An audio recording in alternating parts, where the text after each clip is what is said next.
probably don't need to introduce Neville or Steve, but just briefly, Neville, of course, is an earth science researcher with a long history of geological research, both in Australia and overseas. He's certainly published widely on the Permian, Mesozoic and Cenozoic sediments and paleoclimates. He maintains strong research interests, obviously, as we've heard, and ancient glaciations, as well as Cenozoic sediments and paleoclimate.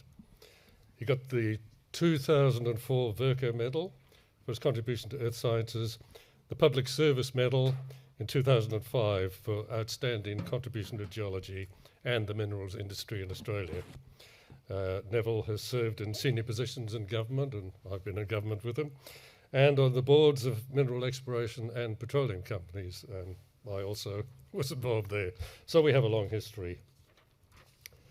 Steve is a senior geologist with the Geo Survey, has a expertise in a range of rock types found in North and South Australia.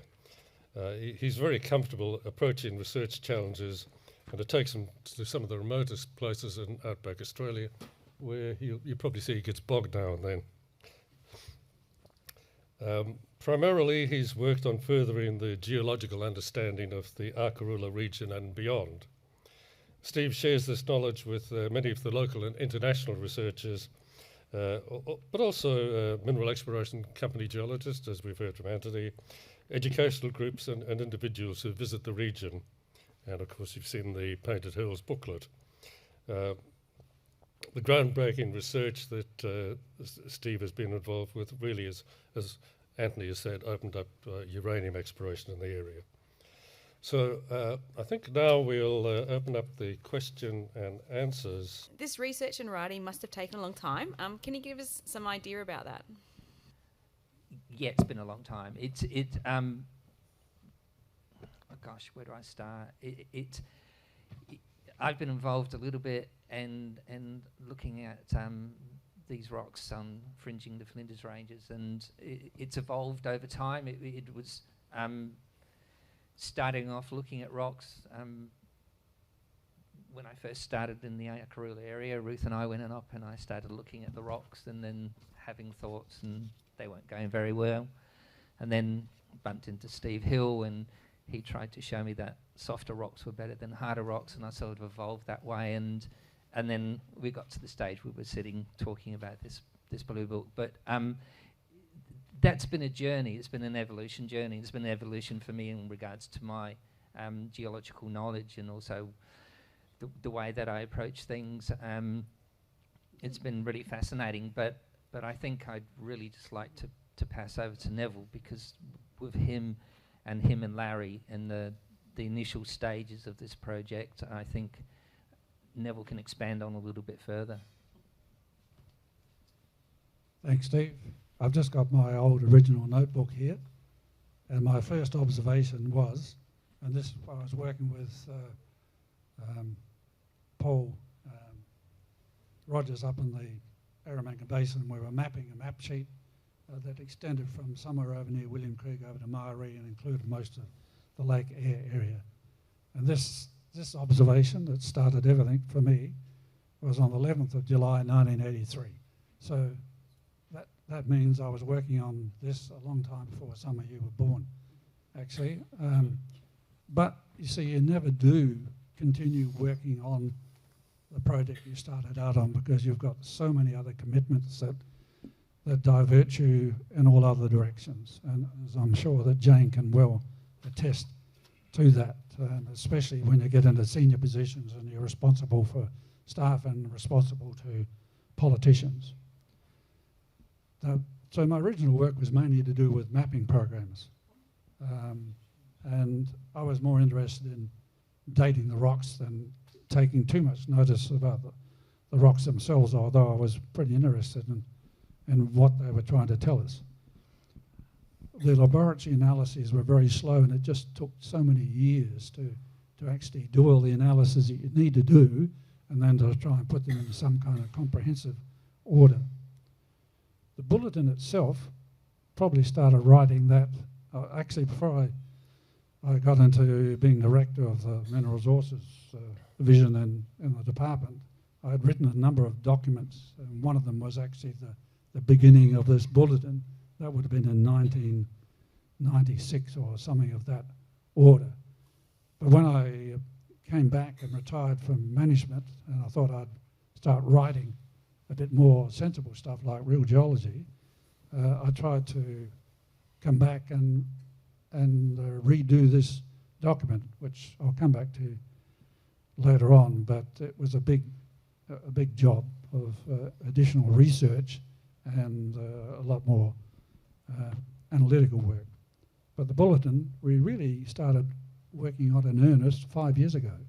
So it's been a long haul to get where it is now. So it's been, I'm saying that the bulletin is complete. Yes, it is, but we're still doing the same thing. I mean, there are a lot more things we can now include in the bulletin because we've done a lot more work south of the Arkaroola airstrip, for example. We found a lot more evidence of this Cretaceous glaciation. We've looked at further sites over in the Wallaran Ranges, and we could go on and on and on and looking at boreholes. So it really doesn't stop. So yes, it did start. There is a bulletin, but the work really goes on. I'll take a bit of a side step back now for a while and do other things while Steve has got to push on and actually make the rest of this happen. This is just it's really heavy, a really heavy 2 volumes. For anybody who's not had a look at it, do you want to just very briefly go over what's in volume 1 and what's in volume 2? Because they're very different volumes, but actually that volume 2 is very important. Yeah, why 2 volumes? Well, volume 1 is really just a story or our machinations of what we think was there. And I think we've got good evidence for what we've actually proclaiming in volume 1. And volume 2, which Steve will talk about, is really about all the data and the processes we've used. So I'll let him talk about that. Now look, I start off in volume 1, and Jane's already put Brian Cox's statement up there, that there are no universal truths in science, only ideas waiting to be proven wrong. And I firmly believe that, because not only have I proved what I've written to be wrong in the past, that we still keep doing that. There have been a number of times that Steve and I, having followed on from some analyses or reading some further work done by other people overseas, we realised that we were wrong. And I think you, as scientists, have to admit that sometimes you're wrong and don't keep perpetuating a myth. So that's Brian Cox's axiom is quite important to us. Volume 1's got 11 chapters, and it's all about the geology. It gives the geological introduction to the area. It talks about all the sites we visited, and by the way, they're all GPS, so people can go there and have a look themselves. All the diagrams show what we found there. It's well illustrated. We talk about the boreholes that we looked at, and there are some key boreholes that are fundamental in understanding the geology of the whole area we're working in. We looked at how we fitted this all together, and dating was most important in that. And then the bigger picture, how that fits with the global scene. How do we correlate this with some of the cold events that are being recognised around the world? And finally, how do you use the distribution of the sediments to try and figure out how much of the northern Flinders Ranges were covered by sediment? What did the landscape look like? What's happened to the landscape since, and tectonics and so on? And how do you use the data that we've got to determine what has been eroded away and transported to what we have now been looking at? Because what we're looking at wasn't always there. It's actually been eroded away from somewhere else and deposited where we are looking around the southern margin of this big basin in the interior. And that's something that you've always got to be aware with, because these sediments like this are constantly being recycled through time. And we find in some of the analysis we've done that we've got stacks of quite old signals from very old rocks, and we've got stacks of quite young signals all mixed up. And to try and sort that out and determine what direction sediments have been moving has been quite a task. Steve, over to you. You can talk about volume 2. Yep. Thanks, Neville. So we start volume 2 with the caption, with a quote. It is a capital mistake to theorise before one has data. Insensibly, one begins to twist facts to suit theories instead of theories to suit facts. That's really true. And plus, Charlotte and Isabel drew me a diagram, so I'm hanging on to that. So yeah, it's going to be so wet soon. Anyway, it's really true, because we walked a lot of hills and gullies. We looked at a lot of outcrops. We talked, we studied, we sat. I mean, you know, if someone came along, they'd say government workers just sit on rocks and just do whatever. But it's actually, it was really required. We'd sit and we'd go through things and we'd look at the rocks and we'd theorise, but but the final outcome is actually getting to a conclusion and getting something that's sensible and something which connects all the facts. So with these publications, we've deliberately put all the data into volume 2, because when you start to look at it, I know in hard copy it really looks immensely, why? The PDFs is a different fact, you know, the computer-sized world. But the volume 2 has all the data, and if we had put the data within the story, I mean, it's hard enough to get people past, you know, page 1. If we had the data, it would just really baffle and put people off. So we've segregated that, but saying that the data is so important. The data is the reason why we were able to come to a number of these conclusions, why we could build up a story, and we're quite fortunate that we did it in this day and age, because we've built our science on those from previously, 30, 40 years ago and even earlier, who didn't have some of the techniques that we have available. So at this stage of this world that we're in, we're able to provide these answers, and the guys before us could have come up with the same answers. They just didn't have some of these techniques, and we're quite lucky. So that's why there's 2 volumes. The data, those that are really data intense, they will really enjoy that. And I think I'm supposed to say something a little bit later on about the data, but the data there represents an immense amount of work also. It's consolidated in a book, but it's the hours that Neville, the thousands of hours of Neville behind a microscope looking and coming up these spores and polymorphs and coming to a conclusion. It's that probably equals as much as the field work. So just one more question, either of you can answer. Obviously that you had difficult times and challenging times out in the field. Let me throw in another detective anecdote. Did you ever get to the point where when you felt the need to invoke Raymond Chandler? In writing a novel, when in doubt, have 2 guys come through the door holding guns.